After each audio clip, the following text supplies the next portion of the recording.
क्या आप जानते हैं उस इतिहासकार के बारे में जिसे भारत सरकार ने स्वतंत्रता संग्राम का आधिकारिक इतिहास लिखने की जिम्मेदारी सौंपी थी, लेकिन बाद में उसे उस परियोजना से अलग कर दिया गया। उनका नाम था आर.सी. मजूमदार। वो भारत के प्रमुख इतिहासकारों में से एक थे, जिन्होंने 11 खंड और लगभग 9000 पृष्ठों में भारतीय इतिहास का विस्तृत दस्तावेजीकरण किया था।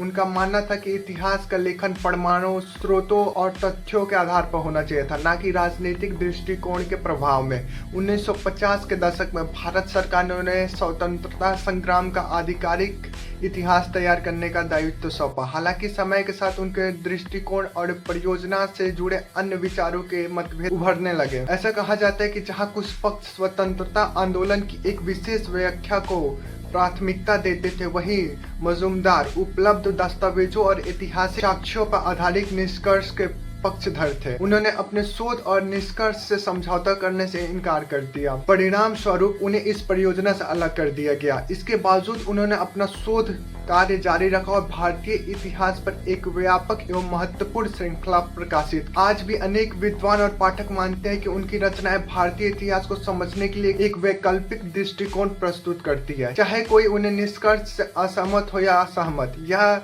निर्विवाद है कि आर.सी. मजूमदार ने इतिहास लेखन में अकादमिक स्वतंत्रता और तथ्यपरकता को सर्वोच्च महत्व देने का प्रयास किया।